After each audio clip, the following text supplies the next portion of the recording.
from New Jersey, it's the SNL Nerds, the show where two comics from New Jersey nerd out about Saturday Night Live. I'm your co-host, Darren Patterson.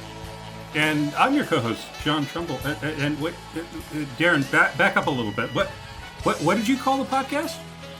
SNL Nerds, right? This is the Superman Nerds, right? It's a Superman podcast. Oh, no, that was just like a one-time thing? We're like back to the... No, we've talked about Superman for the last 3 weeks, Darren. Oh boy.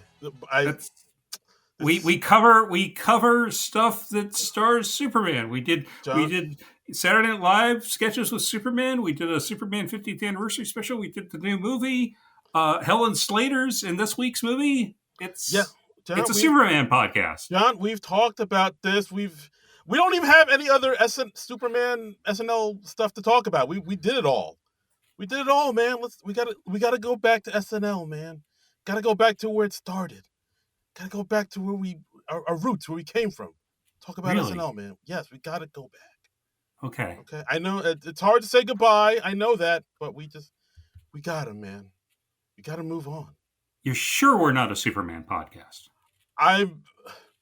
See, now you got me doubting it, but I'm looking at the little icon on the iTunes now, and it says SNL Nerds with like half of my face and half of your face peeking out. Okay.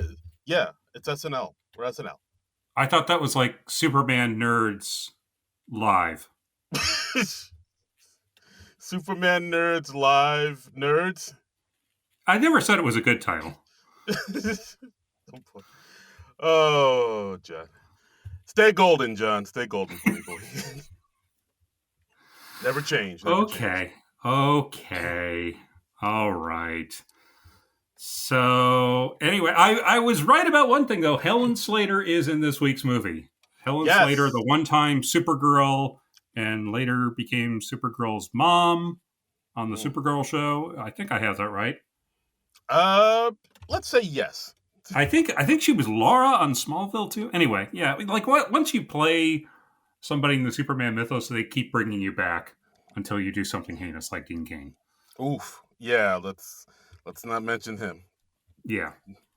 Anyway. Good. City Slickers, ladies and gentlemen. We're talking about City Slickers today.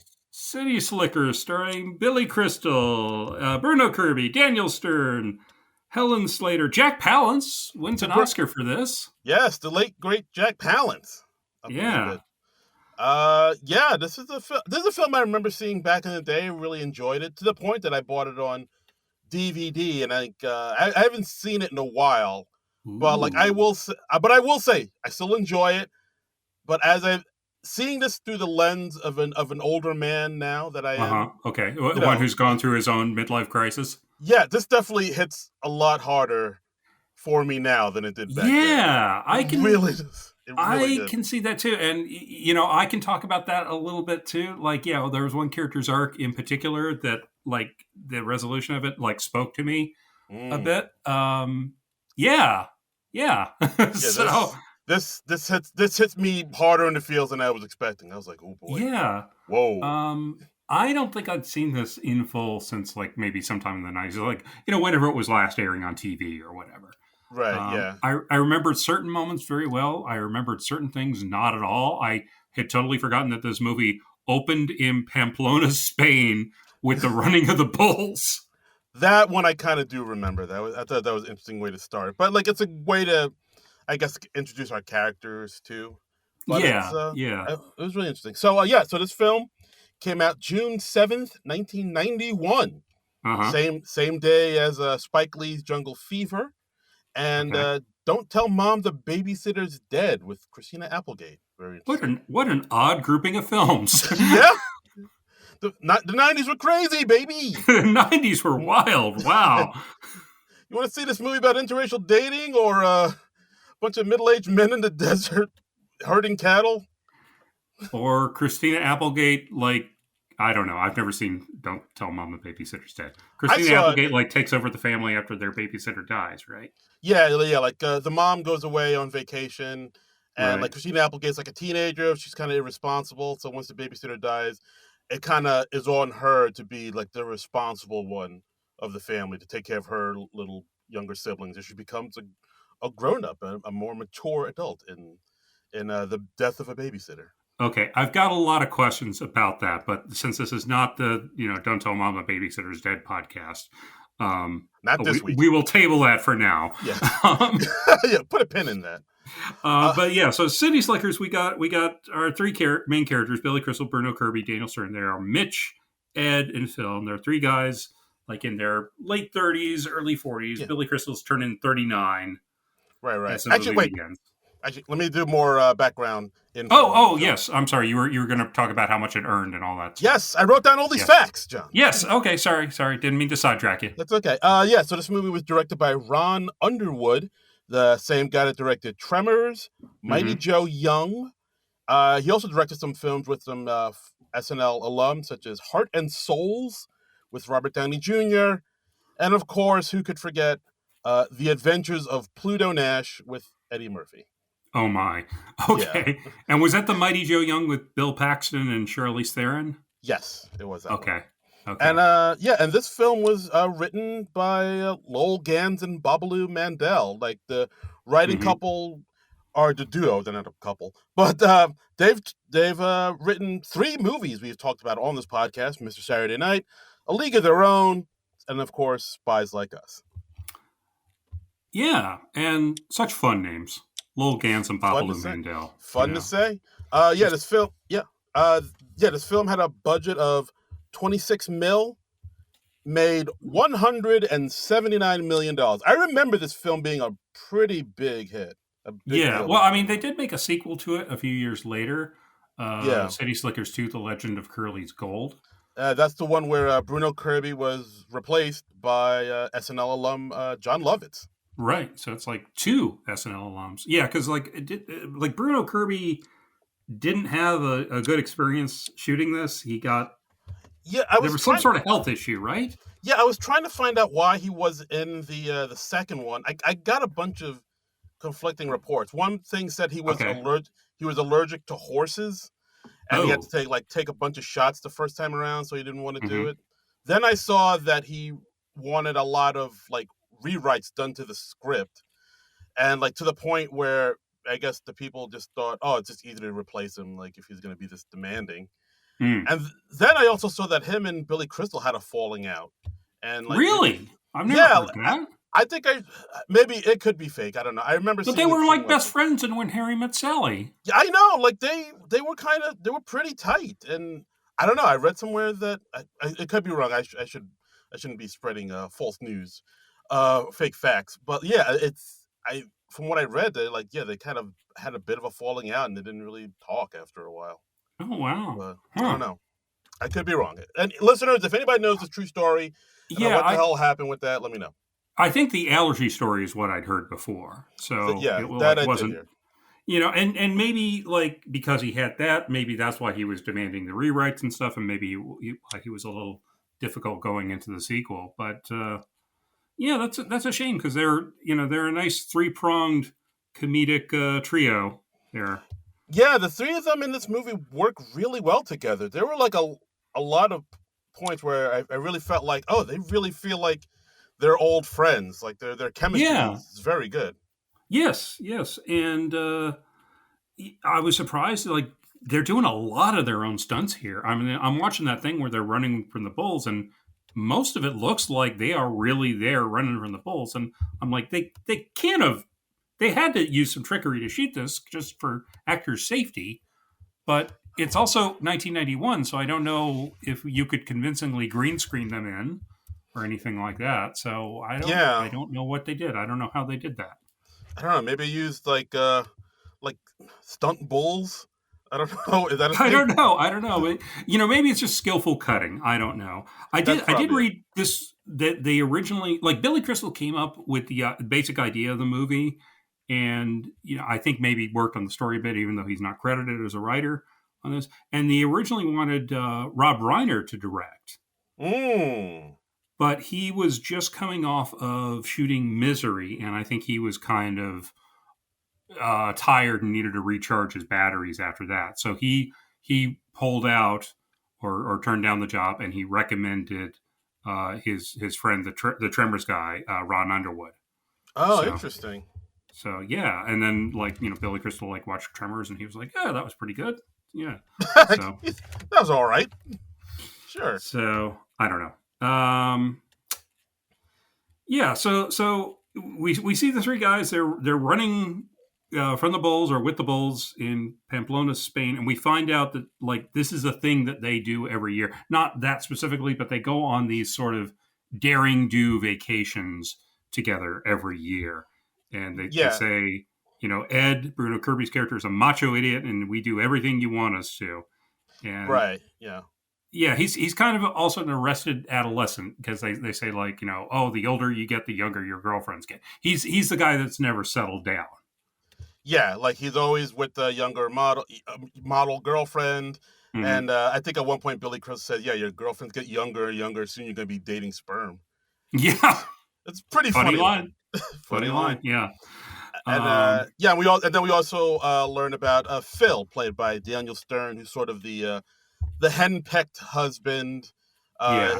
His wife is kind of the unpleasant shrew. Is just he kind of looks. She always looking at him with disdain and Yeah. I mean, it's at the point he pretends to be asleep so that he doesn't have to talk with her. It's a good move. It's a good. Oh, pretty smart. Okay. Oh, a little bit right there. I mean, no, not for me. I mean, I'm happily married and everything's great. But if anybody else out there wanted to do that, they could. Okay. I'm just saying, man. And Billy Crystal, he's Mitch Robbins, I think his last name was. Yeah. He is turning 39 years old, and he's basically starting his midlife crisis. He's got a job in radio where he sells ad time for a local radio station. Jeffrey Tambor is his boss. Jeffrey Tambor comes in and he's like, "Hey, look," and I'm thinking oh shit, Billy Crystal's going to get fired. No, Billy Crystal, because he approved a bad ad. Jeffrey Tambor's like, "Look, you're going to have to come to me and to approve all the spots you approve from now on." So he's just been kind of cut off at the knees at work. That's a pretty good Jeffrey Tambor impression, my friend. Well, I wasn't doing it, but okay. Oh, I thought that was okay. You were just talking. Okay, well, that was just me. That was just my voice. Oh. Do I just sound like Jeffrey Tambor? A little. This is not a thing I was aware of. Okay, a little. He's like, "Hey, we need your ads to go by me." All right, I'm gonna have to play this back later on after we finish recording. And yeah, I tried to do it. It just sounded like a slowed down version of Lorne. So I feel like maybe I just instinctively went into a Tambor. I don't know. We all do.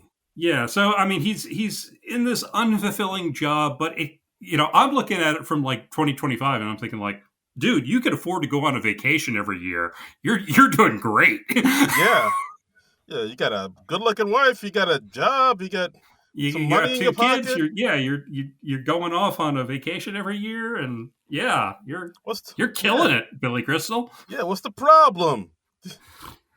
So, but he basically you got a young Jake Gyllenhaal as your kid, and apparently the daughter was Billy Crystal's real life daughter.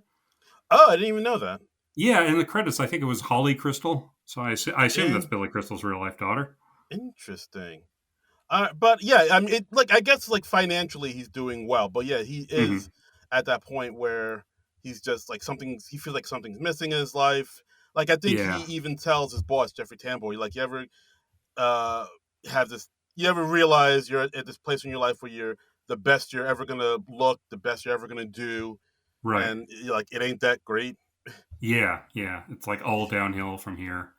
Yeah, and then that's when we get that sort of iconic career day sketch where, or not sketch, but the career day part where he goes into his son Jake Gyllenhaal, played by Jake Gyllenhaal, class, and he tries to explain his job to the kids, but because his job is he sells airtime for a radio, that's not a really sexy job. It's not exciting to the kids. They're like, "Oh, so you make commercials?" And he's like, "No, I sell the airtime for the commercials. I sell air." And also, he's just following Robert Costanzo, who's a construction worker, and tells this great story about rescuing somebody who's getting crushed under something. So yes, the most like stereotypical New Yorker you could find. I mean, he's following Harvey Bullock. Come on. That's true. It's like, So oh, this broad is crossing the construction site. I'm like, baby, get out of there. And, anyway, huh. I'm just happy I got to see Robert Costanzo. It's always a kick to see him pop up and stuff. Absolutely, So, he's a good character actor, and like I did like Mitch's sort of, because he does kind of have a bit of a meltdown in front of these kids where yes, and he said, I have a speech right here. He says to all these little kids, value this time in your life, kids, because this is the time in your life where you still have your choices, and it goes by so quickly. When you're a teenager, you think you can do anything, and you do. Your 20s are a blur. Your 30s, you raise your family, you make a little money, and you think to yourself, what happened to my 20s? Your 40s, you grow a little pot belly, you grow another chin. The music starts to get too loud, and one of your old girlfriends from high school becomes a grandmother. Your 50s, you have a minor surgery. You'll call it a procedure, but it's a surgery. Your 60s, you have a major surgery. The music is still too loud, but it doesn't matter because you can't hear it anyway. 70s, you and the wife retire to Fort Lauderdale. You start eating dinner at 2, lunch around 10, breakfast the night before. You spend most of your time wandering around malls looking for the ultimate in soft yogurt and muttering, how come the kids don't call? By your 80s, you've had a major stroke and you end up babbling to some Jamaican nurse who your wife can't stand, but who you call mama. Any questions? wow. I mean, it's a great speech. Also, it made me realize that I apparently somehow skipped over my 30s, or like just straight from my 20s to my 40s, because I was like, oh, I didn't do that whole raising a family and earning money shit. Oh, crap. Okay. I just went right to the 40s potbelly. Okay. I missed a step. Yeah. Oh, no. I mean, I don't really miss raising the family, but I could have used that money, man. Could have been great. That's why I'm not going on these cattle drive vacations. Yeah. Oh boy. So Mitch has a big birthday party, and all his friends are there. It's like a year later from the opening because they go, on some extravagant vacation every year. And we find out more about how Phil's in this bad marriage. Yeah, we also find out Ed and his then girlfriend they're now married after a year later. Yes. And so we find out and she's an underwear model. Yes. Yes. But yeah, and Phil, of course, he's pretending to sleep at Mitch's party because his wife is around, and his wife is his wife just does not like him. She does not. She is just she's only in this for like a scene or two, so she's just a stereotypical shrew. And we find out Phil is like he runs a grocery store. And he has to be there to open the store at 4:30 a.m. And he works for his father-in-law, his wife's father, and neither one of them is just giving him anything. He's just got a bad life, man. Yeah, and Mitch does talk to him and be like, "Hey, have you ever thought about maybe trying something different or just getting out of this marriage?" And then he's like, "No, hey, at this age, wherever you are, you are." Like he just kind of reserved himself to the fact. Resigned. Resigned. What did I say? Reserved. Reserved. I don't know words. Yeah. He's just resigned himself to the fact that this is his life, and it's kind of sad. Yeah. He's not in a great spot, and then and his wife is already pressuring him to leave the party, and he's like, we haven't even had cake. Mitch hasn't opened his presents, and then they present, and the wife's like, 15 more minutes, and then they present Mitch with his present. Which is they're going to go on a genuine cattle drive from, was it Mexico or New Mexico? New Mexico to Colorado. New Mexico to Colorado. Okay. Right. And so they're going to drive cattle like 200 miles from one ranch to another. Yeah, I did like the one line where Phil showed them the brochure and he's like, "Look, real horses." I don't know why that made me chuckle. We're going to drive cattle in a truck. And then the party is disrupted. Somebody else comes by. It's one of the workers at Phil's grocery store. She's got a grocery store apron on and everything to prove it. Yeah, I was like, did you come straight from the grocery? Like, you could take that apron off. You're not at work. Yeah. I don't know. I mean, how else would we know she works at a grocery store, though? But yeah, And like her name's Nancy. I believe she looks like she's the cashier. She's played yeah, by Yeardley Smith, the great voice actress who does Lisa Simpson on The yeah. Simpsons. Who would have been?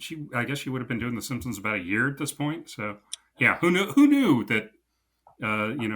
30 odd years later, she'd be still doing that. Wow. Jeez. Um, and so she comes to the party. She finds Phil. She says, like, "Hey, I missed my period. I took a pregnancy test." And he's like, "Oh, the ones we have on sale on aisle 12?" She's like, "Yeah." And yeah, so she thinks she's pregnant. Phil's wife, is like, "Why are you telling him this?" And yeah, Oh. so he actually had an affair with her, hooked up in his car in the parking lot of the store, I presume. Yeah, they did it in his car. Yeah, Classy. yeah, sure. So yeah, that doesn't go great. So like, yeah, Yeah, no, it's yeah, they have like a big, huge blowout fight, and just yeah, basically all the anger and resentment the two of them have been kind of stewing between each other just comes out. She, of yeah, course, threatens to call her father to get yeah. him fired, and they're just like, I And think, at one point, she's like, "You're insane." He's like, "That's what 12 years without sex will do to you." yeah. So And it's like, I'm gonna call my father. It's like, well, I'm sure he's home. It's his night out to hang out with the other escaped Nazis. Like, Jesus. whole backstory to Phil here. Yeah. Um, And I did like the line where they just scream at each other, "I hate you," and he says, "I hate you more. If hate were people, I'd be China." yeah. Another good line. Uh, yeah. So, Mitch also is just, after they're cleaning up after the party, he's still miserable. His wife, Patricia Heaton, says like, "Hey, I don't want you to go on this family Florida trip that you were supposed to Right. go on this week. You should go on the cattle drive with your buddies. Because Right. honestly, Yeah. I don't want you around." Yeah. Because Mitch, like when they first present the idea of the cattle drive to Mitch, he said, "I can't go. We gotta go to Florida to see Hmm. Barbara's parents." And he's like, "We hate Florida. What are you going?" And but like now after all of this, the wife Barbara is kind of afraid that Mitch might do something like Phil did because Phil felt unfulfilled in his life, and Yeah. it's very apparent Mitch isn't fulfilled in his life, and Mitch tells his wife, "Yeah, I feel like I don't know, I feel lost. I feel like I Yeah. don't know what to do in my life." And so Barbara's like, "No, I'm telling you, don't come with us to Florida. Go on this cattle drive and find your smile." Such an odd, kind of lame line. Yeah, I mean, Yeah. I It's like, get it. Like, who says that? I mean, it's it's for the movie. I get it. Yeah. It, Yeah. it plays. It's It's not. a setup for a payoff late in the movie, and Yeah, yeah, yeah. So then all our spoiler alert: he finds his smile. oh. So yeah, our three heroes, Phil, Mitch, and Ed, they go to New Mexico, and we find them at the cattle ranch. And Yep. then that's where we meet our other cast of characters. We got Ben and Steve Jessup Hmm. from Baltimore, a father-son duo, two dentists, both Yes, black. they're the black ones. Yes, They're the black ones. they're the black ones. I mean, that's essentially what the character introduction is. It It's really, like yeah. they say, like, we're both dentists, and Billy Crystal just says in a very neutral tone, he's like, "Oh, so you're both dentists," and the son immediately like cops an attitude. He's like, "Yeah, we're both black and we're dentists. You got a problem with that?" And I'm like, Yeah. "Sure." Surely black dentists existed in 1991. I don't get why this is a thing. Yeah. Oh, black people can't be dentists now? That what you're trying to say? It's really just out of nowhere. Yeah, And it's not really ever referred to ever again. yeah. I mean, I guess they did that because maybe it was a way to show that the son really wasn't into this cattle drive. He just did it for his dad. So they got to I show, don't know. I'm at a loss. yeah, I don't know. yeah, but to have the son have a little bit of a chip on his shoulder is like, maybe that wasn't super necessary. Now this movie's got me thinking if I've ever met a black dentist. I don't know if I have. We're out there, man, motherfucker. We out there. Wait, you're a dentist? No, I mean, I'm You black. said we. Well, I mean, like, All this the, time you've been a dentist and you haven't told me? no, I mean the royal we. Oh, You know, okay. Well, I all know. Of course, I know black people are out there. okay. I just just didn't. And I know the dentists are out there. I just didn't. I just haven't ever run into a black dentist. I don't think. I Hey, Black Dennis, call in. Let us know if you're Yeah. out there. Let your voice be heard. Let Yeah. just represent. Do we have a dearth of black dentists in the Oh, world? Is there a shortage? we got it in Baltimore. There must be a bunch of them. Yeah, there's got to be a lot of black dentists in Baltimore. And hey, and speaking of Baltimore, that's a great transition there because one of the cowhands at the ranch who's going to help lead him on the trip is Kyle Secor from Homicide: Life on the Street. Tim Wow. Bayless is in this movie. How did you? Wow, I totally missed that. Yeah, no. Well, Kyle Secor is like he's like the really tall guy with the facial hair, and he's like kind of harassing Helen Slater when she shows up. Right. So yeah, because like I know there's the two Kyle Hands are TR and Jeff, so he was probably one of those guys. Yeah, I think he's TR. I'm not sure. I didn't write down their names. He's just Kyle Secor for the rest of the movie. Because I was like, listen. I was very pleasantly surprised to see him because this is a couple years before Homicide premiered, so I had no idea who Kyle Secor was when I first saw this movie. Therefore, I did not know that Kyle Secor was in this movie. So, all right. And if I had known a little sooner, I would have written to Kyle Secor through a Substack and asked him to guest. So, damn it! Oh, what could have been?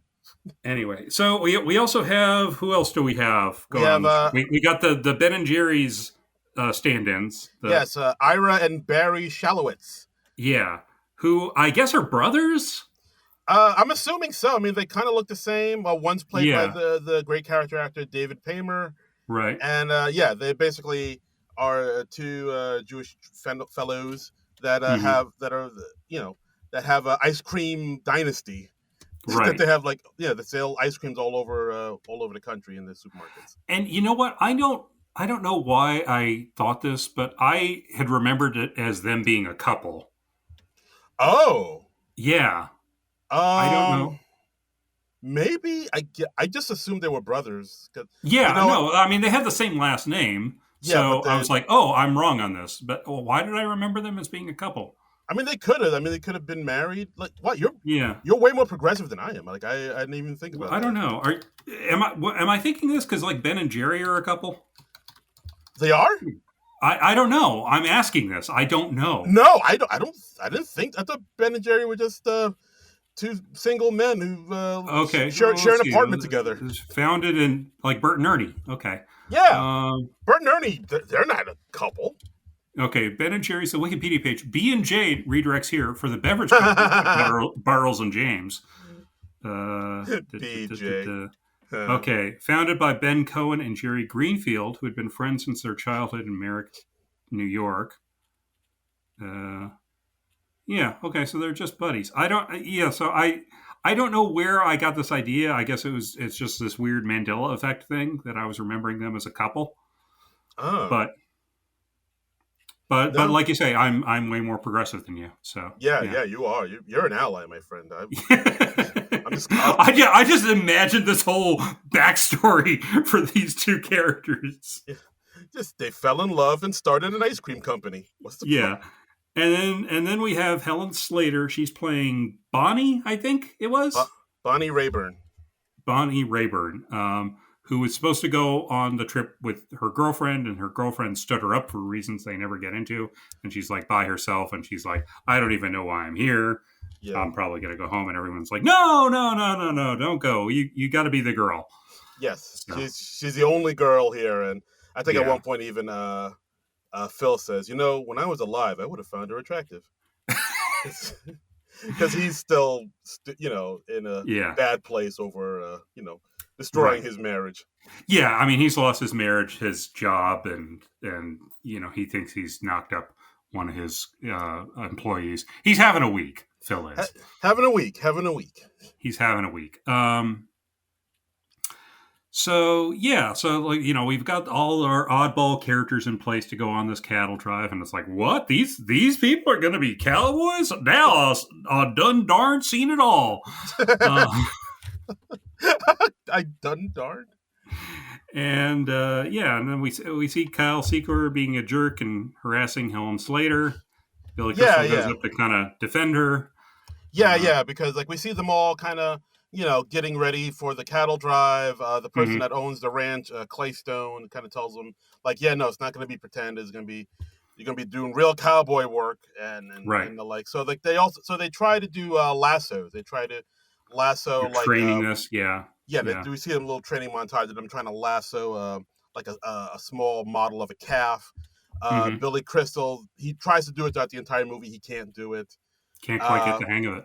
uh, I bet he's not going to master that by the end of the movie. I think he's just going to be a mediocre lassoer. Ooh, I'll put a bet on Lass that.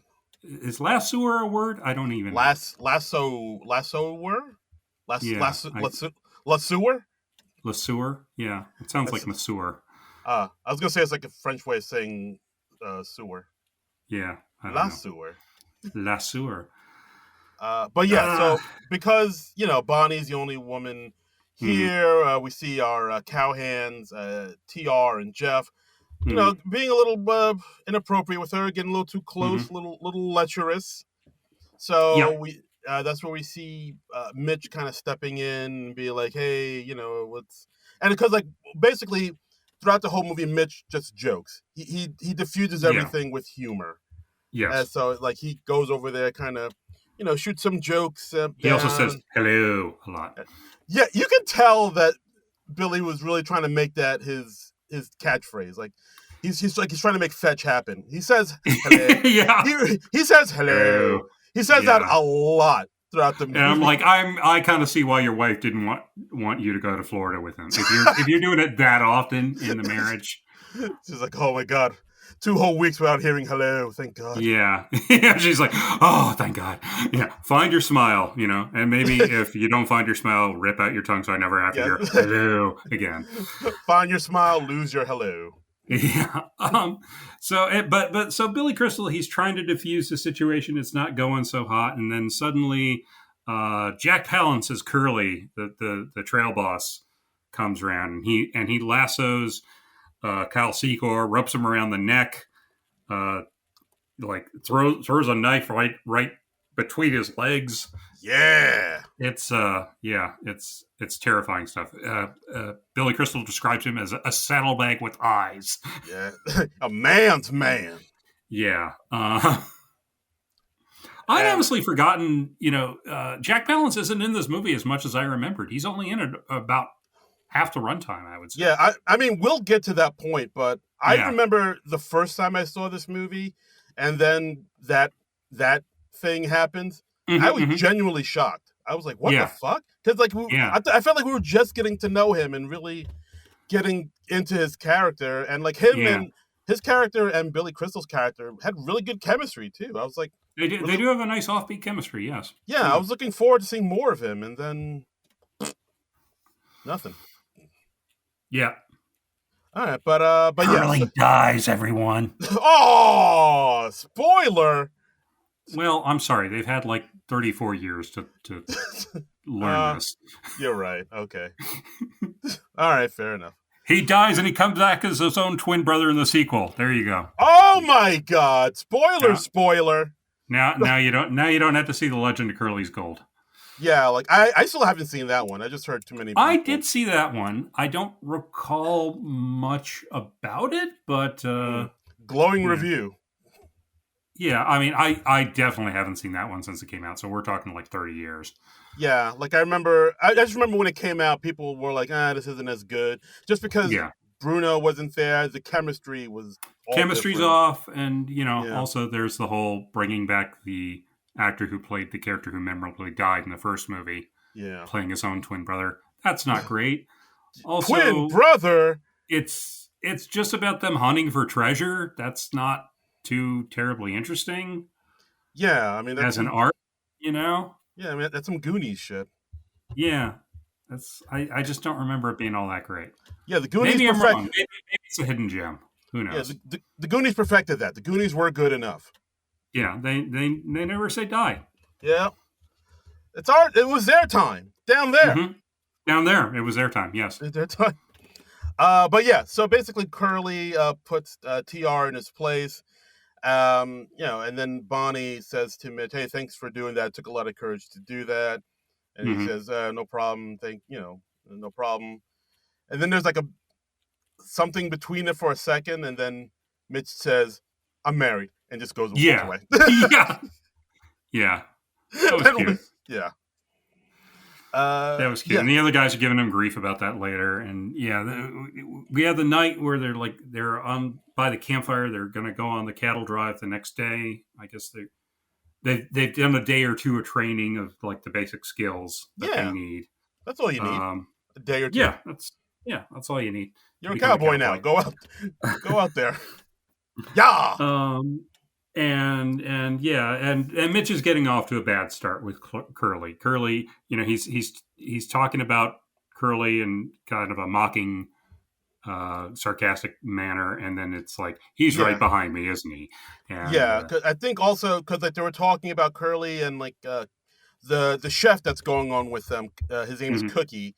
Cookie has known Curly for years, and I think he says like Curly. He's seen Curly like kill a man or something like that. Like there's like a bunch of stories that Curly is like a bit of a psychopath. And Cookie, by the way, played by the great character actor Tracy Walter. That's who it was. If you don't know who it is, he was Bob the Goon in the Tim Burton Batman. Prop gun, boom. Yeah. Which we've talked about on this. Well, no, we talked about the second Batman. We talked about Batman Returns. Damn it! Almost, we were almost there. I almost tied it all together. We unfortunately didn't talk about the better of the two Tim Burton Batman movies. We had because there wasn't anybody from SNL on that one. Oh, yeah. But we got another Tim Burton movie we're going to talk about soon. But we'll get to that at the end. Teaser, foreshadowing. Mm-hmm. So we also so Phil actually talked to Nancy and he finds out that she's not pregnant. So that's they just gotta throw that away. It's like, oh yeah, no, she's not pregnant because that was only there so I had the scene where I hilariously broke up with my wife. All done now. We're cool. It's just the easiest resolved subplot ever. Yeah, like they don't even say like, oh, she read the test wrong. She's like, oh no, she's not pregnant. Yeah. So like they could have made a joke out of that, like she read the test wrong or she didn't realize she didn't realize she had to pee on the stick or something. I don't know. Yeah. Well, you just thought like you spit on it or something. But yeah, so like now I guess that's that story is all tied up, but of course Phil is still getting a divorce, and then they like they go off on the cattle drive. Yeehaw. Mm-hmm. There's one point. Did you see the scene where Curly lights a match on his face and lights a cigarette with it? I don't remember him lighting it on his face. I remember him doing that thumb thing. I could have sworn there was one point where he lights it on his cheek or something, and because he's that. I don't know if that's possible. How do you do that? How could your cheek give enough? Well, when you're as grizzled and leathery as Jack Palance was in his heyday, okay, all right. I mean, if anybody could do it, he could have. Yeah, I'm sure. Light a match on your stubble, on your 5 o'clock shadow, like a real goddamn man. I guess. Okay. All right. No, I didn't see that. Right. I'm not saying it didn't happen. I'm just saying I didn't see that. Oh, right, fine. So sorry. And then so while they're all going on this cattle drive, I think Ed and Mitch start to talk. Ed's asking a lot of questions because about he's asking questions about Mitch and Bonnie and how she should have gone for it even though he's married, and it's like, no, I'm not going to do that to my wife. Yeah. And then they bring up a lot of scenarios. It's like, all right, well, what if a beautiful woman from outer space came down and wanted to have sex with you, and then she went away forever, like, would you do it? And your wife would never know. Yeah he's the guy who's kind of, I don't know, I don't know if he was like vicariously lived through Mitch or something like that, because Mitch had a shot at Bonnie. Well, I mean, the impression I got is Ed is just kind of the guy who's never grown up. He's in like sort of Arrested Development. He runs like this sporting goods store, and he's always dated all these women. He's never really gotten serious, although he's just gotten married, I think, for the first time. He's been married for like 6 months, and he's already talking about like cheating on his wife or whatever with beautiful aliens who just beamed down to have sex with him for some reason. I forget why the alien was going to have sex with him. Yeah, why not? I mean, hey, Bruno Kirby and that stash, I get it. Come on. Oh, flavor saver. Yeah. But I mean, they also they hint as to why he's asking all these questions about, sleeping with other women is because Ed is now married and his wife wants to have kids, and he's like, wow, that's real commitment, that's real life shit, and I don't know if I want to have kids or not, but because I don't want to cheat on my wife. And then Phil's like, well, then don't. Just don't. Yeah. But like Ed is like, oh, you're not getting it. You don't understand it. And he also said that's pretty smug advice coming from you after what you did. And then the two of them have a pretty big fight. Yeah, true. Over true. that too. Yeah. Like there's a lot of I kind of like these little conversations they had throughout the movie because it really kind of helps like flesh out the character more, and you get to learn about everybody a little bit more. Because because if you look at the trailer for this, you can you would assume it's just kind of a goofy, wacky fish out of hijinks. wacky hijinks. Yeah, but like there's actually a lot more depth to this movie than you'd think. They do develop the central trio pretty well. Yeah, I will say. Right, absolutely. And like the next morning, Mitch kind of gets the guys to make up. And then he's like, hey, I got a thing. I got a battery-operated coffee grinder so we can have fresh coffee. And he turns it on, and it makes this whirring sound, and it spooks the cattle. And the cattle, like, stampede through the camp, wreck half the stuff, all the tents and stuff like that. And then Curly stops the stampede with one gunshot because he's just that manly. Oh, so manly. Yeah. And, then Curly says, like, well, we got most of the cattle, but there are a few strays. So you, Mitch, Billy Crystal, you are going to go with me, Jack Palance, and we're going to go round up these strays. And we're going to have a little wacky side quest. That's what we're going to do. Exactly. So, of course, Mitch is all nervous because, of course, he's heard the stories about Curly and his murderous ways. But he killed anyone today? Day ain't over yet. Gulp. Oh no! Yeah. Did I quote the line where he says, "I crap bigger than you"? Oh, you did not. No, thank you. That's a memorable line that Jack Palance has early on, where he just stares Billy Crystal down and goes, "I crap bigger than you."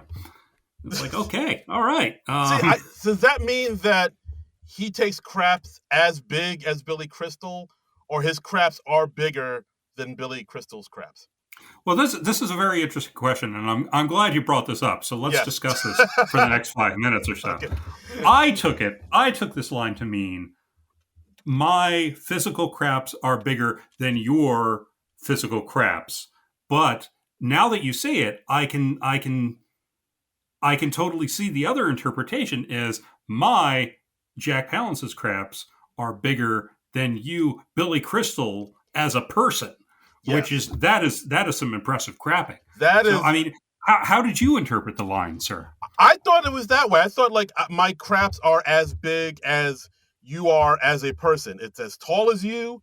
It's as dense as you. Wow. It's like I could crap you out. So you're saying that Jack Palance is taking like 200-pound craps? I think so. That's how I took it. Because like, what would be the intimidation of, oh, my poops are bigger than your poops? That's not really.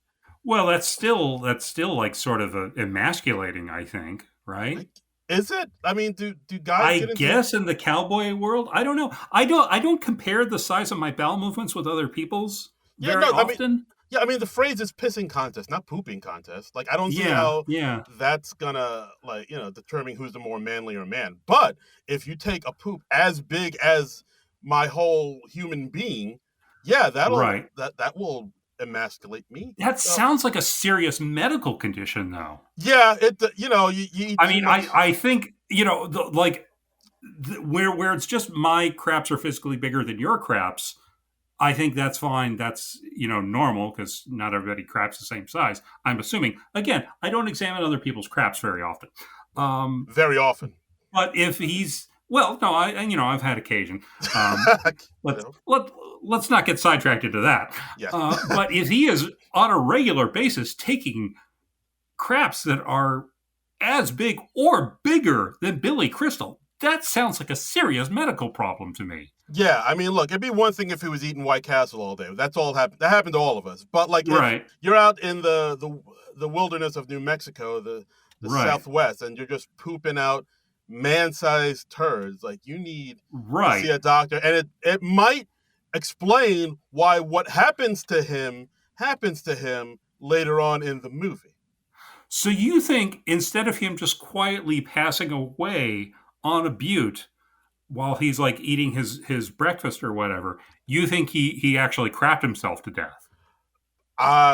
Hey man, I'm not saying that didn't not Do, not happen. are you saying like just beyond the ridge where they find Jack Palance's corpse that there is a huge Billy Crystal sized crap next to him? Yeah, yeah, that's what I'm saying. This is the stupidest conversation we've ever had. It really is.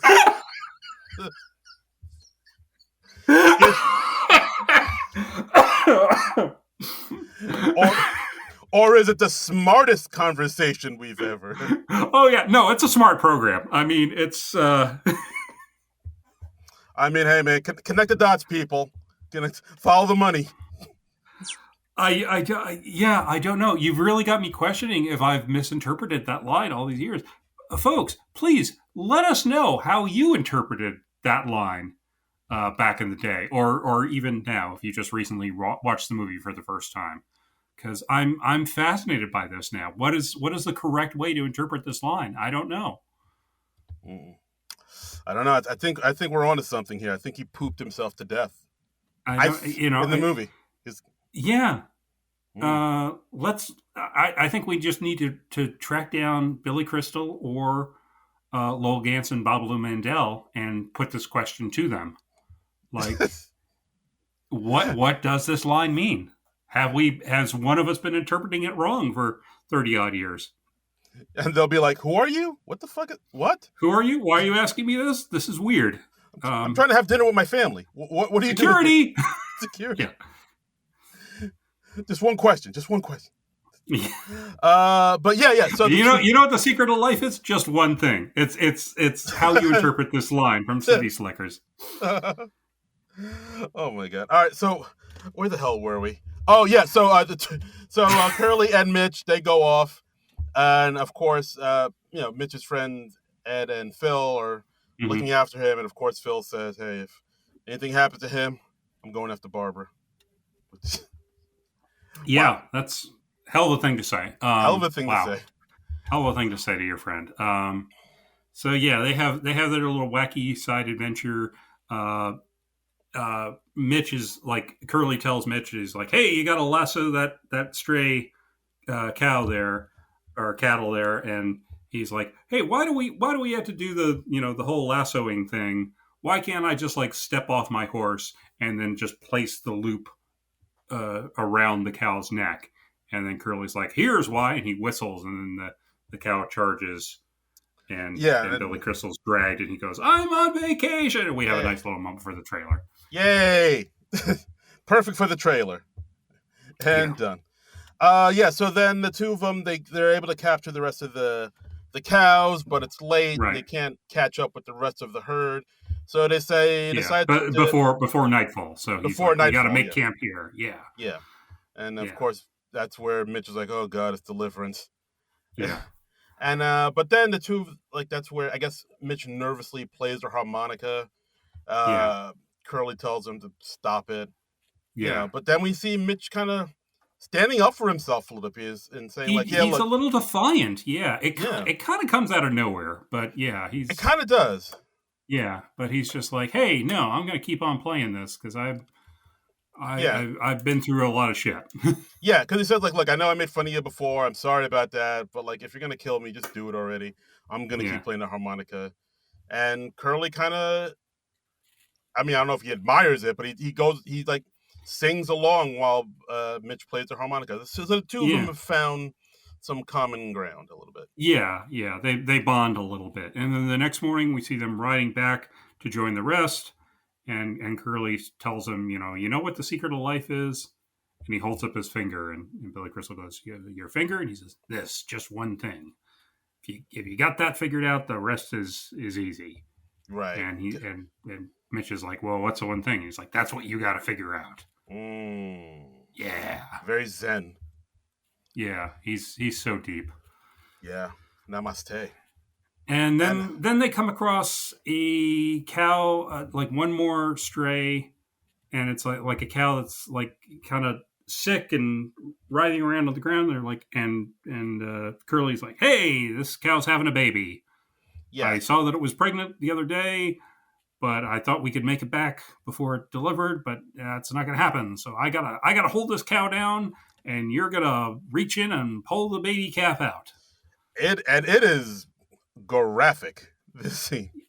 We see some cow vagina in this movie, yes. Yeah. So if you're into that, you're in luck. If you're into that, you don't have to, Google on those weird sites anymore. Yeah, that's right. But yeah. So we see Billy or Mitch has to put his arms all the way up there. Yeah. Placenta. Also, a cow placenta. Yeah. So much placenta. Yeah. He sees that. Yeah, like I think the cow needs to be turned around because he sees his tail. So it's a little harrowing. Like a breech birth, I think. Yeah. But but just to pull it out, and it is like, I think it's like they had like 3 real pregnant cows, and so like most of what we see is real, apparently. Wow, really? Yeah, I think that's what it said on the IMDb trivia. Holy moly! Yeah. So the cow giving birth used a puppet calf as several takes were wanted. The shot of Norman, that's what he names the baby calf, getting to its feet was real footage taken just after birth. Billy Crystal actually assisted in the delivery. 6 calves were used in all, and Crystal arranged for them all to live full lives on a farm. The shots featuring Crystal were filmed in Colorado, but the shots from the same scene featuring Jack Palance were filmed in New York. So, okay, yeah, so it's a little fake. But yeah, but like the scene where you see the baby calf getting up on his legs, that's real. Okay. And it does say here that Bruno Kirby was extremely allergic to horses.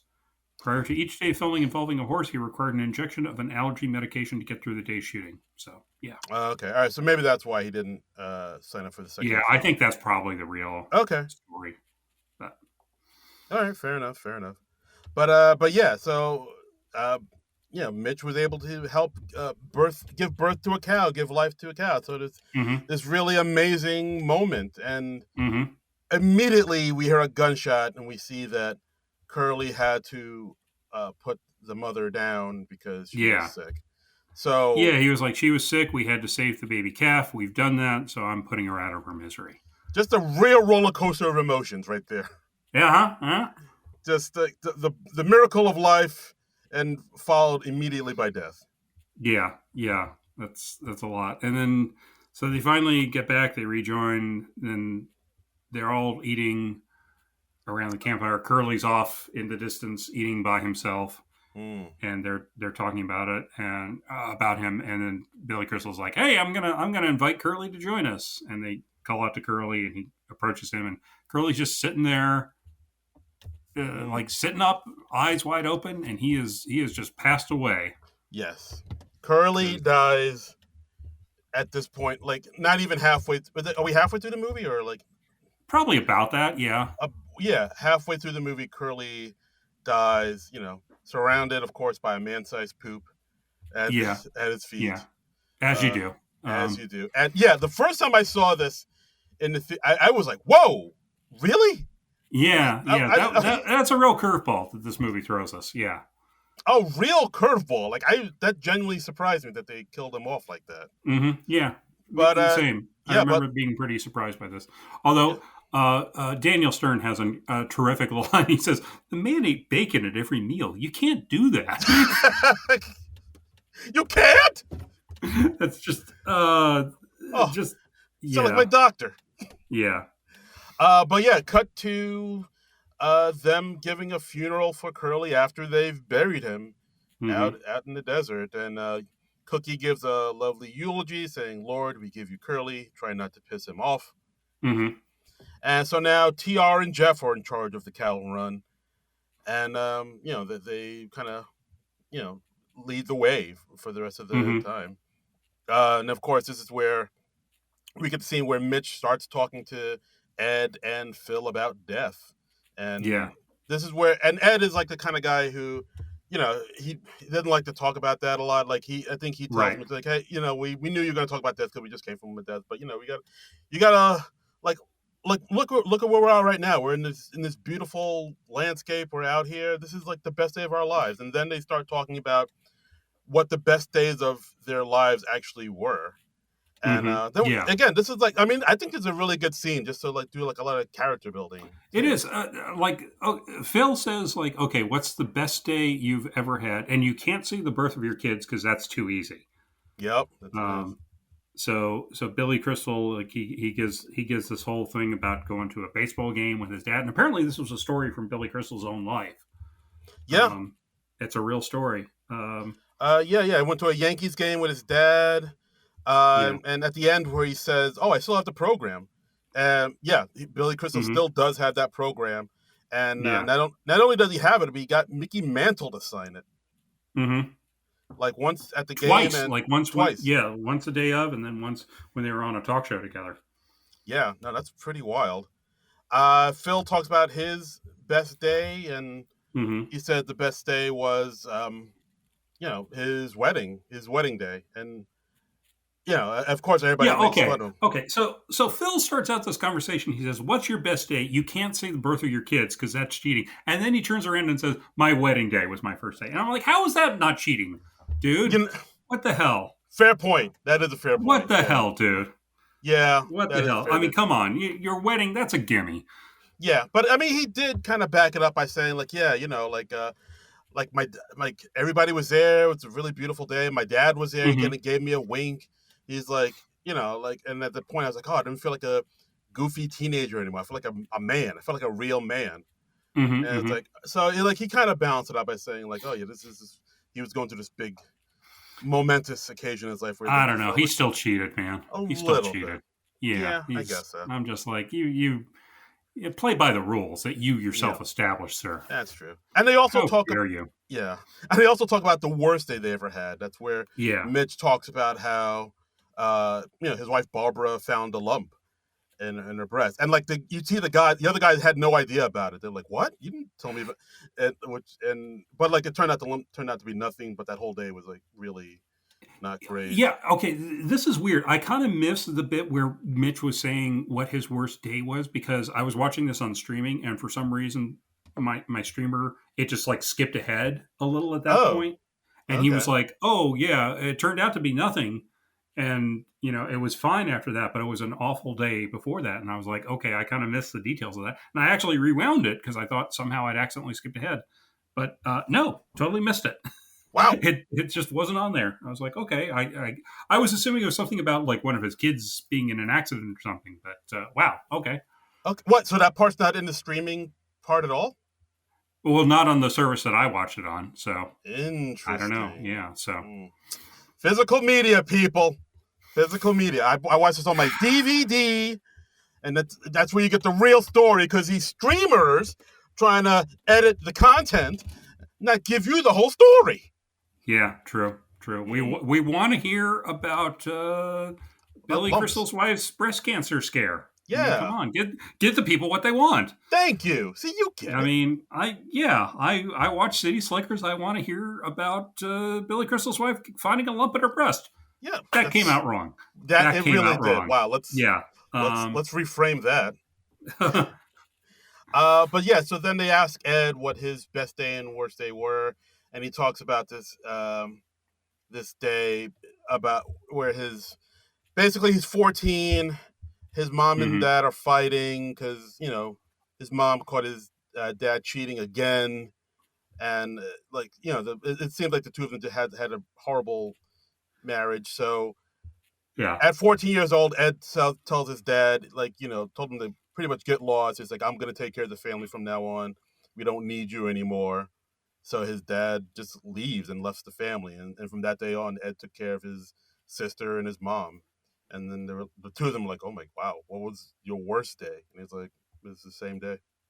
Yeah. Some really good character building because you get to understand Ed more now, like why he. This is more depth than I was expecting Bruno Kirby to get like this in the film.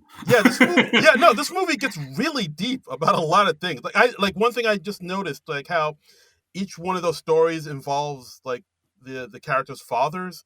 There's a lot of stuff about father-son relationships in here that really interesting. That's true. That's true. I mean, the writers, I don't know what they were going through, but yeah, this movie. They were going through it, man. They were going through it. This movie gets a lot deeper than you'd expect.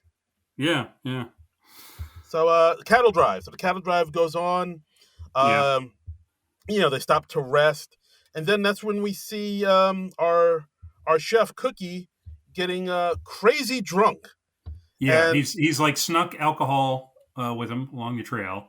He gets really drunk, and his wagon just kind of goes.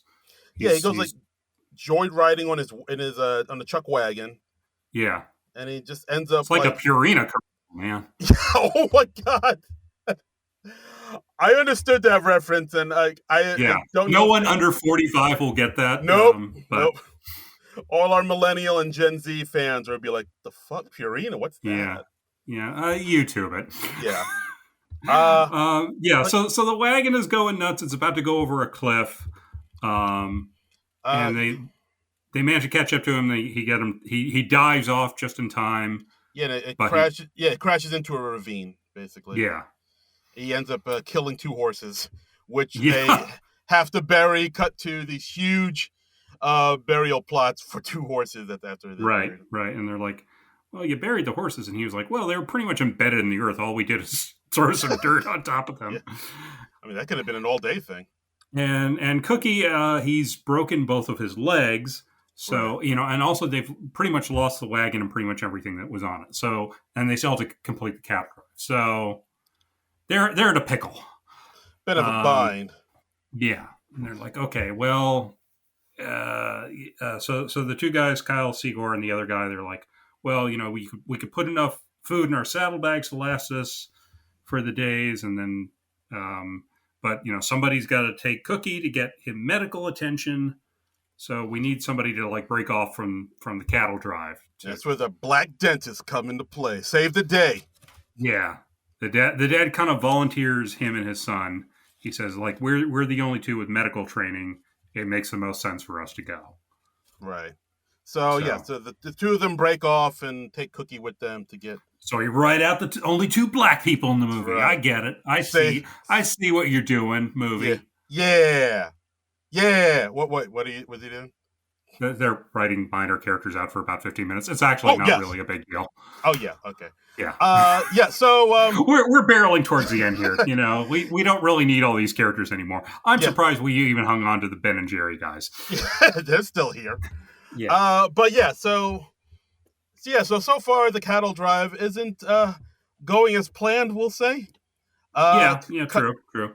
Cut to night where TR and Jeff, they found Cookie's Kyle liquor. Seagour and the other guy, yes, and the other guy. They found Cookie's liquor, and they've been drinking all night, and now they're gonna just be throwing empty booze bottles up in the air, shooting it, screaming Yahoo, keeping up everybody all up hours of the night.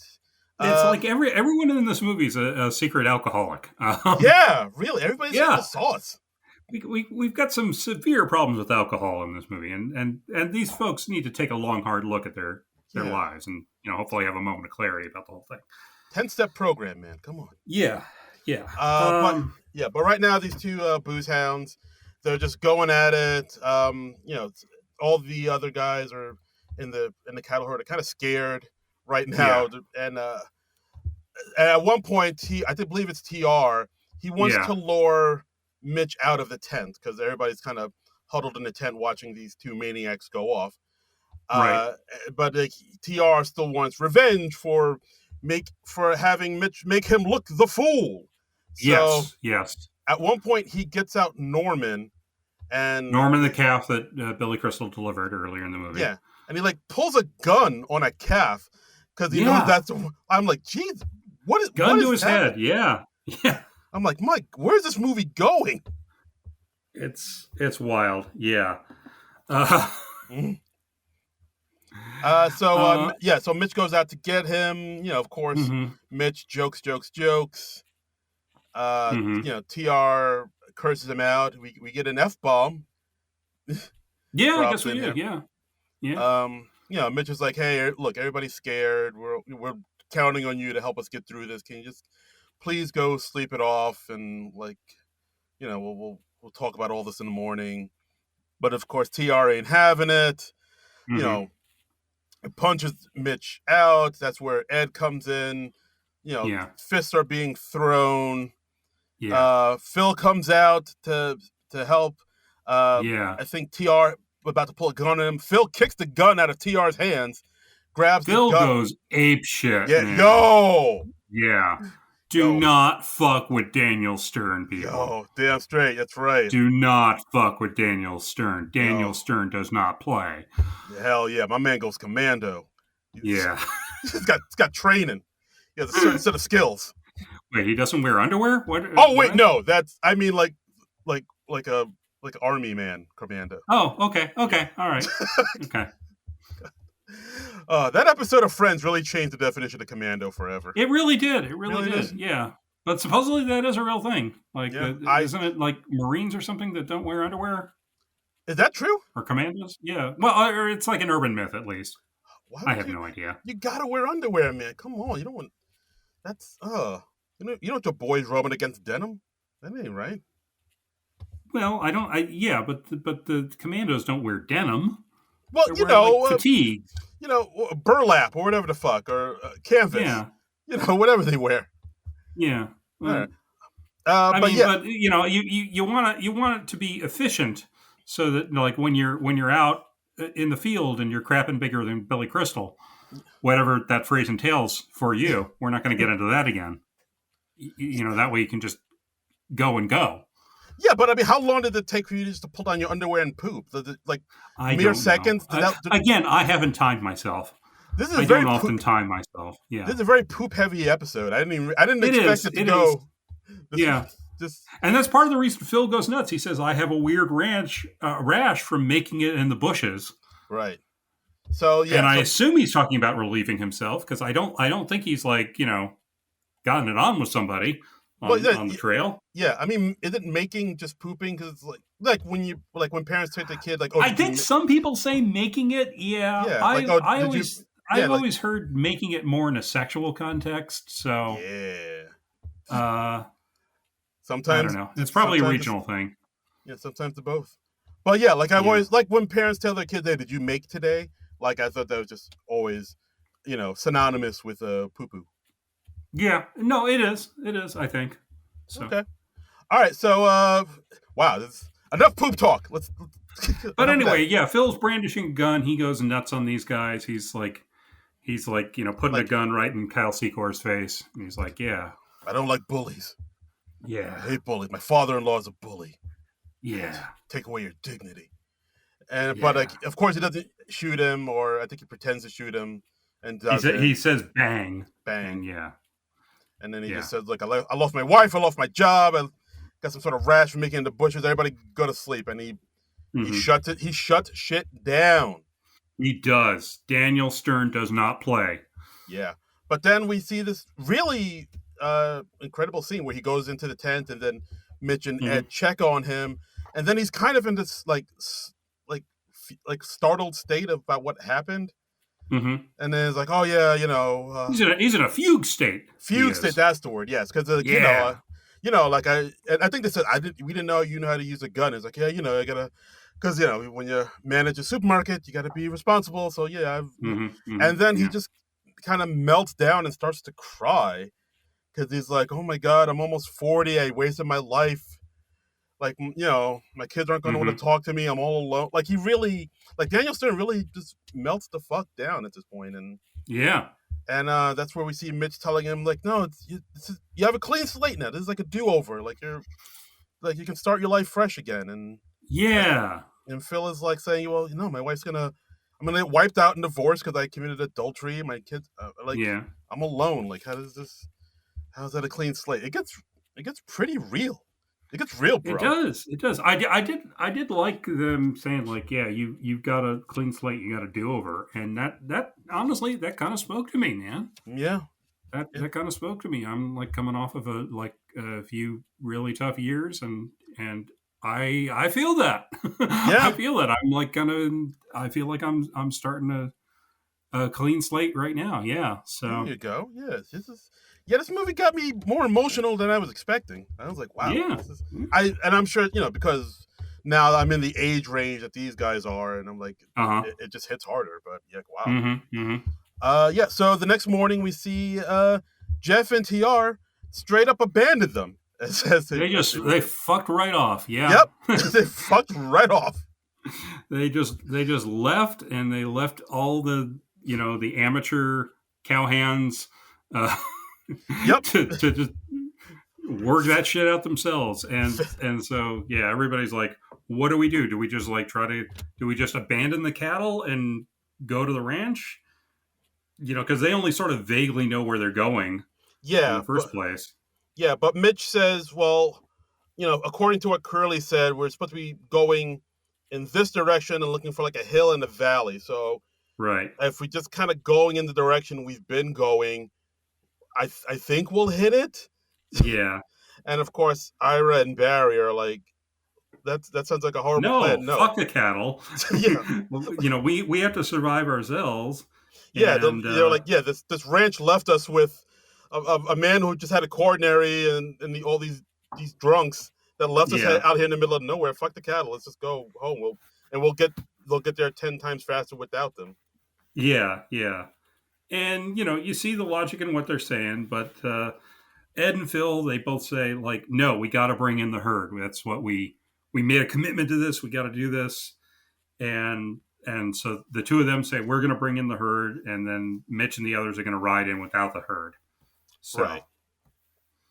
So yeah. So then the next day. And that's the end of the movie. Mitch and or Ed and Phil just bring in the herd, and Mitch never comes back and joins them. It's a really surprising choice. The movie, yeah, especially Billy Crystal as the main character and all. I was really surprised he never came back and joined the two. Did not see that coming. No, total shocker. Total shock. No, of course. No. It's like Han Solo come back to blow up the Death Star. You know what's going to happen. Of course.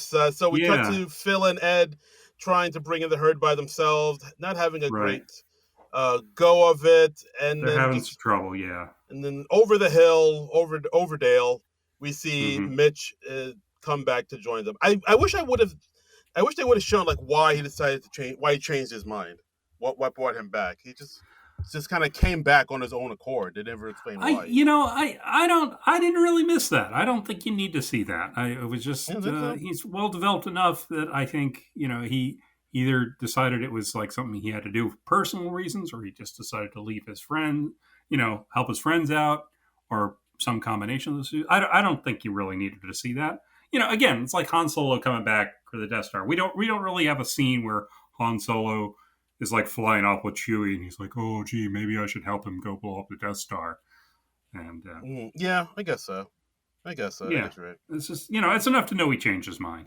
I guess so. So so now with Mitch back, the three, and Mitch is in a cowboy hat now. Yeah, it's got it. He's in like a New York Mets cap for most of the movie. He so to identify him as a city slicker. Yeah, but now he's a full on cowboy now. Yeah, I'm not sure where he got that cowboy hat from though, but he has it. I'd like to think he took it off of Curly's corpse. God. Yeah, I guess so. Yeah, that's the only thing that makes sense. Yeah, maybe it was somewhere in the camp, or I don't know. Yeah, like you won't be needing this. Yeah, it's, why bury him with a perfectly good hat? Yeah, come on. Yeah, jacket's not too bad either. It's broken in and everything. Yeah. They were the same size. It would be a waste to just bury the hat. That's true. It's waste not, want none. Right. But yeah, so the three of them bring in the herd themselves. They get into a little bit of trouble because halfway through there's a storm a coming, And Okay, then wait, but before we get to the storm, it has one of my favorite comedic moments in the movie where they're just like riding along with the cattle and they're just talking about programming the VCR. remember those days? And Billy Crystal is just explaining, no, you don't have to be watching the show you're recording. You could be recording one show and watching another. It doesn't have to be on Channel 3. And Daniel Stern's like, no, it has to be on Channel 3. And I love Bruno Kirby just losing his shit, and he's saying like, it's been 4 hours. The cows can tape something by now. Yeah. I think it's one of the funniest lines in the movie. No, it's good. It is. Yeah, it's a good. And then Daniel Stern's like, well, how do you program the clock? Oh, I'm gonna kill you. Yeah, I'm gonna murder you. Yeah, that's very funny. Yeah, that's like our younger listeners, go Google VCR if you don't know what we're talking about. But there was a time where programming a VCR was a son of a bitch. It was an ordeal. You had to, took up most of your day. Yeah. And and sometimes you screwed up and you did not successfully tape your thing. Yeah. Nope. Yeah. Sometimes you're trying to type episodes of Simpsons, you got like half of a, NBA game or something.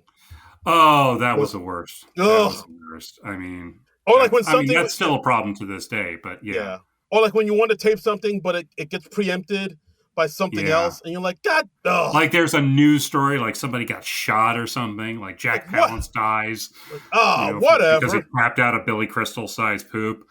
I'm like, whatever, man. I'm just trying to see the Ben Stiller show. What the fuck? And you could only tape one thing. Like you could only tape one thing. It's not like these DVR days where you can tape like 3-4 things at once. Yeah. No, you had to decide on one thing you wanted to tape, and you could only tape that one thing. Yeah, you youngsters don't know how good you have it. Yeah, you don't know. You don't know. Whippersnappers. You don't know my pain. Yeah. So a storm was coming. Storms are coming. Storms are brewing. Lightning striking. Mm-hmm. Thunder, lightning. The way you love me is very, very frightening. Yeah. Yeah. So all this happens, and they get to the part where they're supposed to cross this river, and all of them are kind of like, is this the right way? Was there an easier way? And they're like, well, maybe there was, but we missed it. And then I think Phil's like, well, what if this is the easy way? So Ed goes and checks it out, and he says like, well, the river it's fast, but it's not deep, so we can cross it. So but at this point, like Phil's like, no, this looks too risky. Like we tried, let's just go. Let's just leave the cattle here. And Ed is the one who's like, no, we said we're gonna bring in the herd. We're gonna bring Cowboy doesn't leave his herd. Yeah. You are a sporting goods salesman. Yeah. No, he's a cowboy now. I'm not today. Yeah. Yes. Not today. Man's man. Yeah. He's got respect and everything. Yeah. But by the end of this, I kind of wanted to do this. This movie. By the end of this, I was like, I never want to do this. Like, this seems awesome. I would not want to do this. I would not be good at it. I would not enjoy it. There's a whole lot of dead Jack Palances. I don't think I would enjoy this experience, even if I did end up dating Helen Slater at the end. Man-sized turds, wherever. Yeah. As far as the eye can see. Come on. Broken-legged Tracy Walters. Yeah. Oh, boy. So. But I would get to meet Kyle Secor, so that's kind of cool. So. There you go. See? Yeah. Upside. So they're able to get the cattle across. Downside, he's drunk and abusive. But right, yeah, take the good, take the bad, take them both. Yeah. There you have. Excellent. So they're able. So they're able to cross the river. They're able to get all the cows across, all the cattle across. Right. Except Norman, the little adorable calf. Oh no! So he's not doing so hot. It's still raining really hard and stuff. And so Mitch has to go back and rescue Norman. How is he going to do it? How is he going to rescue him? Well, he starts to wash down the river, and then Mitch. He's able to successfully rope him. What? He got the hang of the roping. But he couldn't do it this whole time. I know he couldn't do it before, but he got good at it, and he somehow got good at it without us doing a montage of him getting good at it. I think that's against the movie rules. Wow. I don't know how you do that. How do you I'll get have to. good at anything without having a montage? A montage is how you know you're getting better with the thing. Yeah, even Rocky had a montage. Even Rocky had a montage. Right. Yes. Fade Anyway, out so in he the rescues moonlight. Norman. Yeah. He rescues Norman, but the rapids pull him in because they're getting Mm-hmm. stronger. So Right. he grabs Norman. So like the two of them are going down the river. Right. Phil and Ed have to come to his rescue. So they take their horses down by the river and they try. I think Phil is the one who goes onto a branch and he stretches out his arms like, "Hey, grab onto my hand! Grab onto my hand!" And then Yeah. Yeah. Mitch is able to grab onto his hand. Uh, but then Phil slips.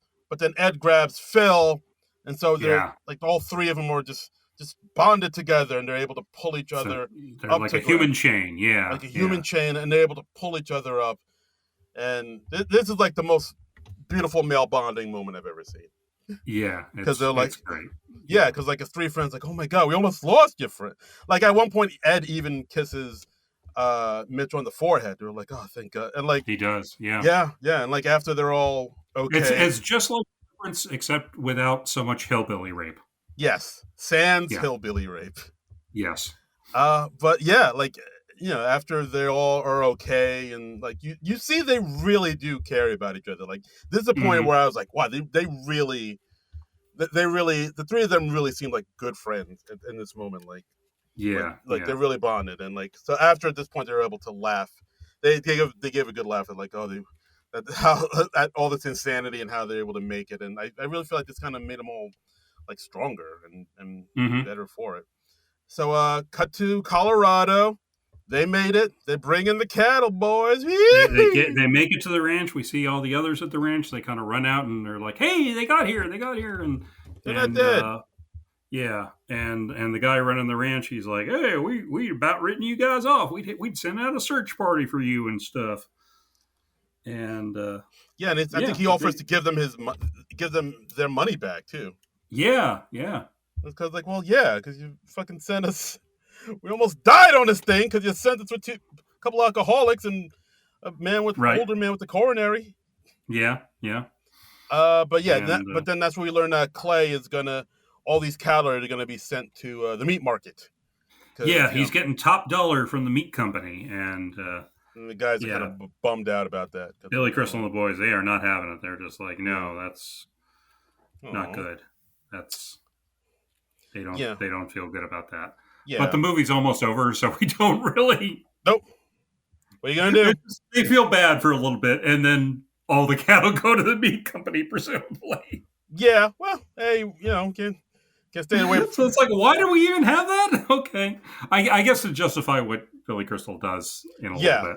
yeah, it does because like as they're getting ready to go back home, we see Billy Crystal kind of goes to the Mm-hmm. pen with all the cows. Norman walks up to him and like licks his face, Yeah, and the two of them really kind of like share a moment because it was kind of beautiful. And so yeah, so the next day, as the boys are getting ready to go home, we see Phil is. He's like, all right, I guess this is a do over for me. I guess I got to get ready yeah. to, He says, you know, "My let, life is a do-over. It's time to get started," like, I'll which help. is a really nice sentiment. Yeah, because Yeah, you always can start over. yeah, and it's like, Which and is Mitch says like, I'll help in any way I can.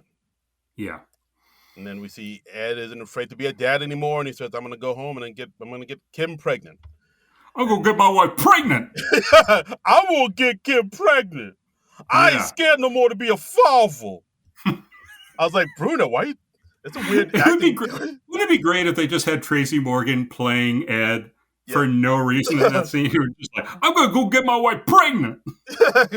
I'm gonna lasso this cow. I'm gonna get my wife pregnant. And then I'm gonna pull it out like a baby cat. God. Oh God. Woo! We gotta find a Tracy Morgan thing to watch on He's this podcast. he's been in a number of movies. He's a delight. Yeah, We I have an urge to watch some Tracy Morgan. Yeah. done. All right, we'll work on that. Yeah. But yeah, and then Mitch says, like, he's ready to go back home because he now understands what the one thing is.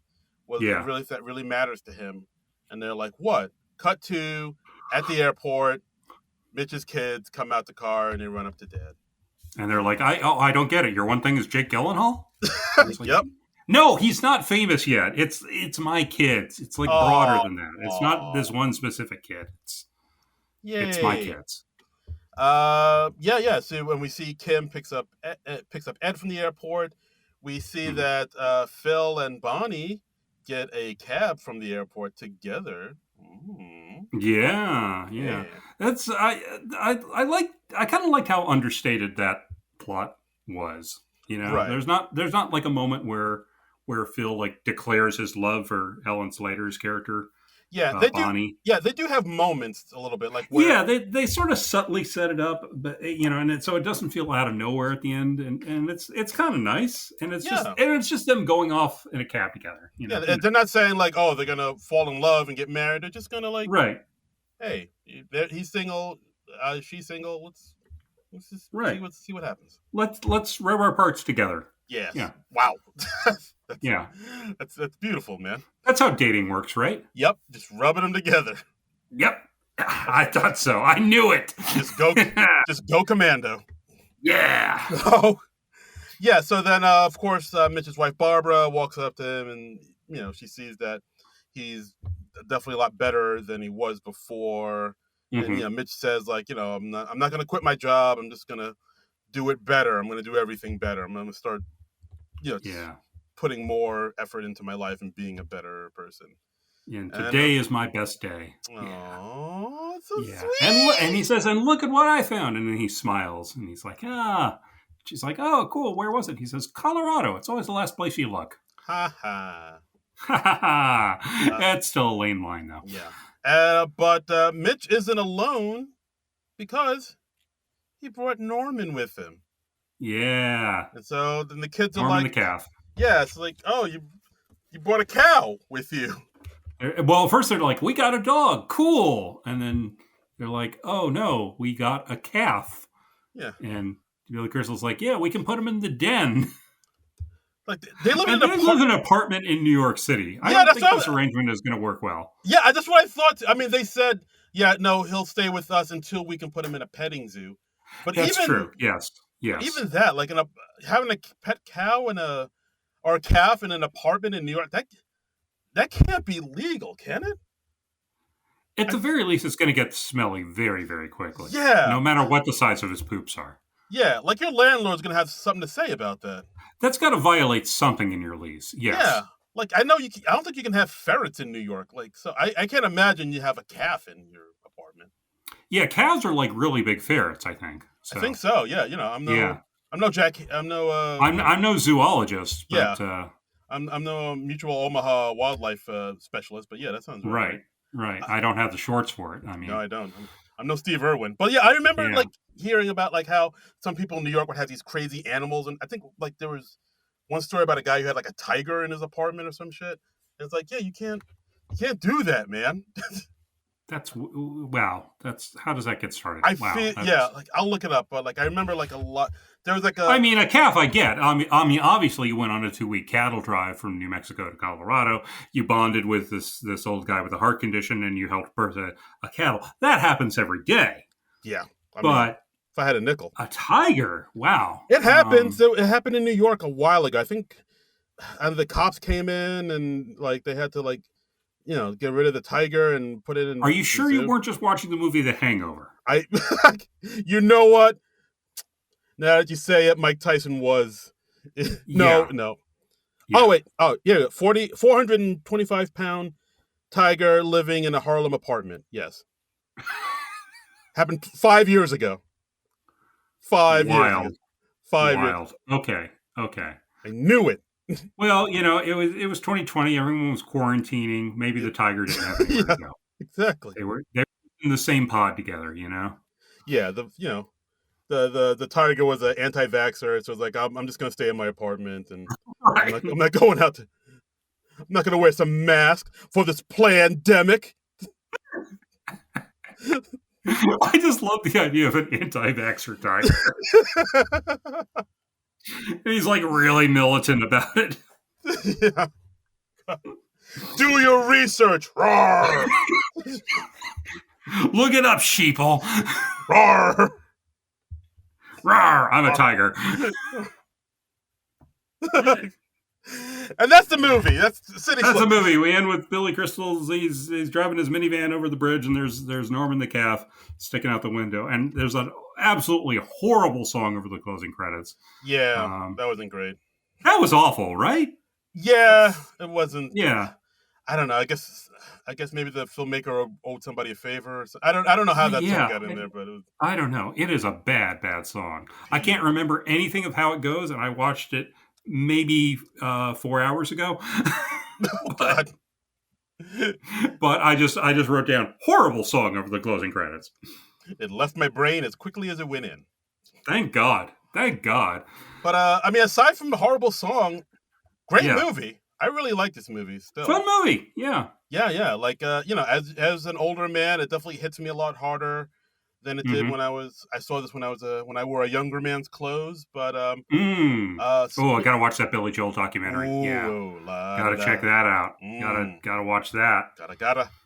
But simple premise, digs into some really interesting themes about middle age, masculinity, being a man. What does it mean to be a man? And just some I don't know, it gets a lot deeper than you'd expect, but it still has a lot of great jokes in it, and I don't know, I really dig this movie. It still holds up. Yeah, I'd say. Fun movie. The laughs still make you laugh. I enjoyed revisiting this one. I'm not going to say it's like a comedy classic for the ages, but it's a fun movie and it passes the time agreeably. Yeah, for sure. Enjoyed it. And that's our episode, guys. Thanks for listening to the podcast. As always, you could follow us on where can you follow us? You can follow us on Blue Sky at SNL Nerds. Yes, you can do that. That is true. Yes, that is. Yes. Yeah. You could listen to this podcast on the YouTubes, on our YouTube page. That is also something you can do. Yes. You can also donate to our Patreon at Non-Productive.com. That is also something they can do. Yes, absolutely. Yes. They can donate some money and help keep this podcast going, and you can indicate like, hey, I want to do this because I like the SNL nerds and I want them to keep doing the thing they're doing and providing me with more free entertainment. Yes, so, can. Yes, exactly. You can do all of those things he just said. Yes. And you can follow me on all the social medias at Darren Credible. That's DARIN Credible. And you can follow me on all the socials at Trumbull Comic, TRUMBULL, and the word comic. And reach out to us. Let us know, how did you interpret that "I crap bigger than you" line? I'm really perversely fascinated to know which one of us is right and which one of us is wrong. Or are we both right? Or are we both wrong somehow? Yeah. Is there a third line? Yes. That we didn't think of? Is there a third shooter that we didn't see? In the grassy knoll? Let us know. Yeah. Well, let us know. It's JFK, another movie that came out in 91. JFK, blown away. What else do I have to say? Yeah. Gotta watch that Billy Joel. Gotta watch that Billy Joel documentary. It all comes back to Billy. Yeah, I'm fine. What is that on? Is that on HBO Max? Yep, HBO Max. Ah, nice. Nice. Okay. Gotta watch that. Yeah. So our next episode coming up, it's your birthday episode, good sir. That is true. I am. I got a birthday. Rather than going on a cattle drive, though, I am going to watch a movie for this podcast, which is a real break from my usual routine. And I'm going to watch, and I invite you, Darren Patterson, to watch this movie with me. One of our favorite ones from Mr. Tim Burton, Ed Wood. Interesting. Ed Wood. With Mr. Jonathan Depp and Martin Landau. And Mr. Bill Murray. Yes, Bill Murray. And Sarah Jessica Parker. And Patricia Arquette. And the guy who played Doogie Howser's best friend. Max Casella. Yeah. I don't know how too. Yeah, I don't know how I know his name just off the top of my head like that. Yeah, I don't know, but nice pull there. Thank you. We got Vincent D'Onofrio. Nice. Jeffrey Jones. Yeah. Okay. Well, you got to take the bad with the good. Take the good, take the bad. Nobody knew then. We didn't know.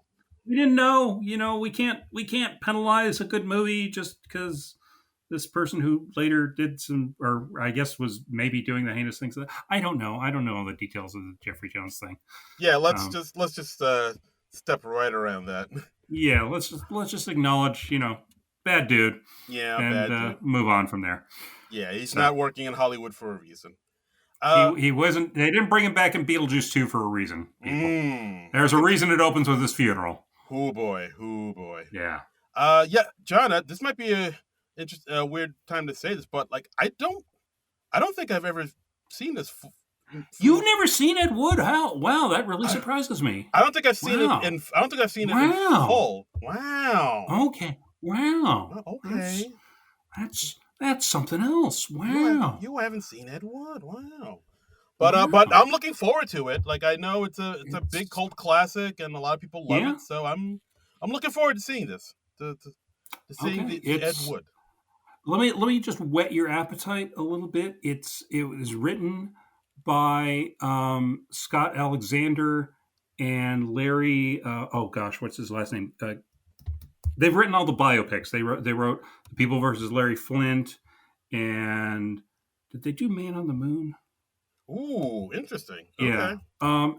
But it became kind of a subgenre for them. Yeah. Larry Karaszewski. Yeah.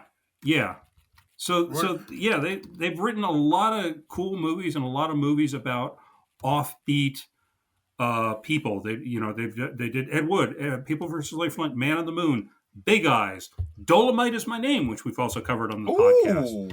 And Man on the Moon. They did covered that. The People versus O.J. Simpson, American Crime Story. So I'm a big fan of their work. So that started with Ed Wood. So okay. Yeah. So okay. I did not know you hadn't seen this. This is going to be interesting. Okay. Yeah, like the more I'm going to be revisiting an old favorite, and you are going to be seeing this for the first time. Fresh eyes. Yeah. The more I look at this, the more I'm like, oh yeah, I think I didn't see this. I don't think I have. So yeah. I did not know that. This is going to be fun. This is going to be interesting. Okay. First time watching Ed Wood. It's an old favorite for me. Is Darren going to love it? Is he going to hate it? Or are we going to have like a Barb Star versus Vista Del Mar situation here? Oof. Oh God, I hope not. Yeah, I hope not too. But I think you'll like it. I think you'll enjoy it. If you give it the thumbs up, I'll like it. I know I'll like it. Yeah, I mean, we've only had like a big disagreement on like one or two films. Yeah. So if this movie is Trumbull approved, that's good enough for me. Well, thank you, sir. That's very nice of you to say. So, all right, next week, Ed Wood, join us there, and please, reach out to us on the socials. Tell us your memories of Ed Wood, your thoughts on Ed Wood. We'd love to hear those. So, at SNL Nerds on the Blue Sky, and on Facebook too. So, that'll be next week. But until then, nerds out! This has been a non-productive media presentation. Executive producer, Frank Hablawi. This program and many others like it on the Non-Productive Network is distributed under a Creative Commons Attribution Non-Commercial No Derivatives license. Please share it, but ask before trying to change it or sell it. For more information, visit non-productive.com.